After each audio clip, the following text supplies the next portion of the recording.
Assalamualaikum warahmatullahi wabarakatuh. Kami dari kelompok 7 akan menyampaikan tentang media pembelajaran bahasa Indonesia. Kelompok kami beranggotakan saya, Konitatul Afifah, Ragil Mayangsari, Dia Nur Fadila, Rini Yanika, Muhammad Syahren, dan Muhammad Rifki Izul. Pengertian media serta media audiovisual. Media berasal dari bahasa Latin yang memiliki arti pengantar dan perantara. Sedangkan media sendiri adalah alat komunikasi yang telah digunakan oleh seluruh dunia. Audiovisual merujuk pada penggunaan suara atau audio dan gambar atau visual yang memerlukan beberapa alat media penunjang seperti film, program televisi, ataupun dengan musik. Efektivitas pembelajaran media audiovisual.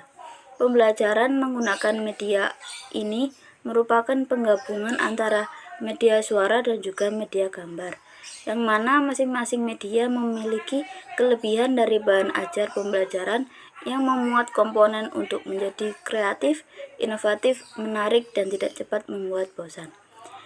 Pembelajaran menggunakan media audiovisual juga membuat siswa lebih cepat paham dengan materi, karena siswa dapat melihat secara langsung atau secara visual tentang gambaran materi yang disampaikan oleh pengajar, tanpa harus susah untuk menerka-nerka maksud dari materi yang disampaikan. Lalu, untuk efektivitas pembelajaran menggunakan media audiovisual yang serba digital akan dapat menghilangkan kebosanan antara para pendidik dan siswa ketika pembelajaran yang monoton dan membosankan tersebut. Dalam dunia pendidikan, kerap kali menggunakan sistem berbasis elektronik seperti handphone dan laptop untuk kegiatan belajar mengajar dari jarak jauh dan mengharuskan untuk mempelajari dari buku elektronik agar mempermudah untuk memberikan materi yang akan disampaikan kepada para siswa. Buku elektronik ini contohnya adalah buku yang berbentuk dengan PDF atau Word seperti itu. Media literasi digital dalam mata pelajaran bahasa Indonesia. Literasi digital adalah pengetahuan dan kecakapan untuk menggunakan media digital seperti alat komunikasi dan jaringan yang tersedia untuk menunjang kegiatan sehari-hari. Dalam penerapan literasi digital yang ada pada siswa, yang mana akan membantu para siswa untuk berpikiran terbuka, namun luas dan kritis untuk menanggapi cerita yang belum tentu ada benarnya. Media literasi digital telah berkembang dengan pesat namun semakin canggih teknologi, maka semakin malas seseorang membaca. Budaya tersebut seharusnya harus dihilangkan dengan kesadaran melek membaca. Dengan kekurangan minat membaca tersebut, pemerintah merancang Gerakan Literasi Nasional yang disingkat GLN, yang mana berguna untuk menumbuhkan minat membaca dan menyukseskan Gerakan Literasi Nasional untuk seluruh wilayah Indonesia. Gerakan Literasi Nasional yaitu ada 6, yaitu 1. Literasi bahasa, 2. Literasi numerisasi, 3. Literasi sains, 4. Literasi digital, 5. Literasi finansial, dan 6. Literasi budaya.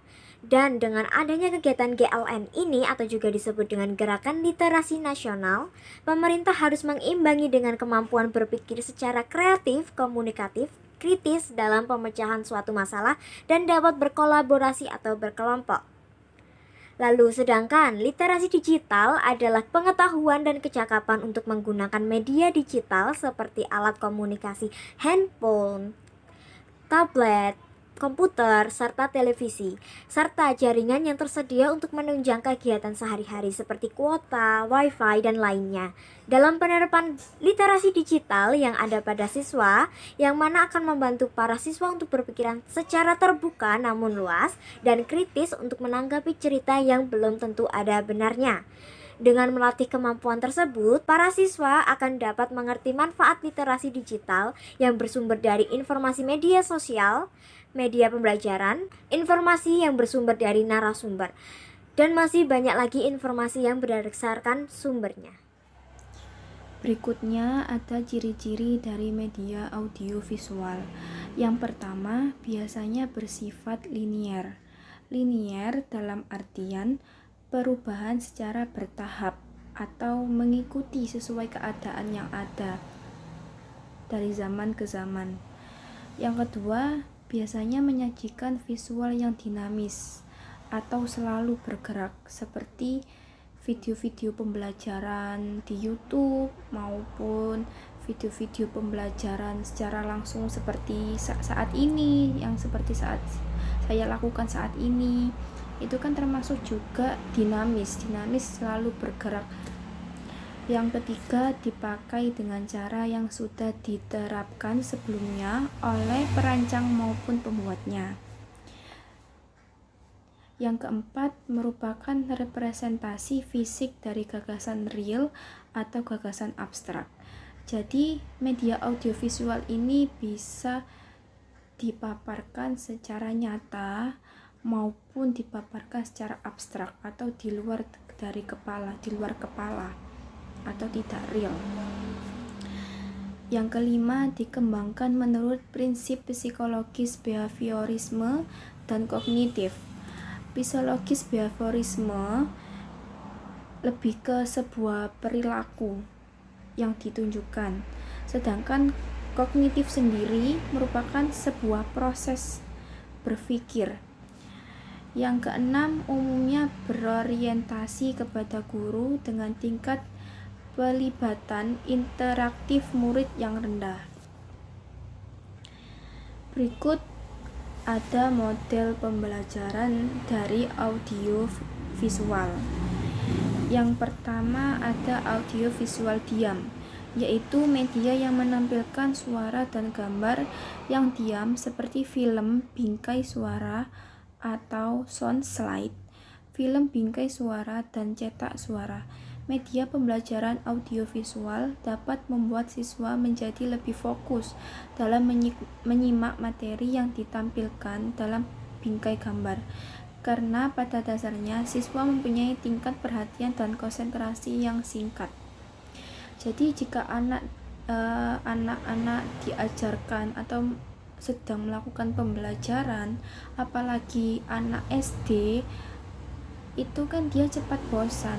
Mungkin pembelajaran itu hanya berlaku 1-2 jam saja, bahkan 30 menit saja itu anak-anak itu bisa bosan. Jadi dengan media pembelajaran audiovisual ini bisa sedikit meminimalisir kekurangan dari anak-anak itu sendiri. Jadi lebih dapat memaksimalkan lah proses belajar mengajar. Oke, selanjutnya yaitu audiovisual bergerak, yakni menampilkan unsur gambar yang bergerak seperti film, suara, atau video kaset. Ini gunanya untuk mempermudah siswa agar dapat memahami yang terdapat pada materi tersebut. Nah, audiovisual bergerak ini juga bisa ditunjukkan oleh siswa juga.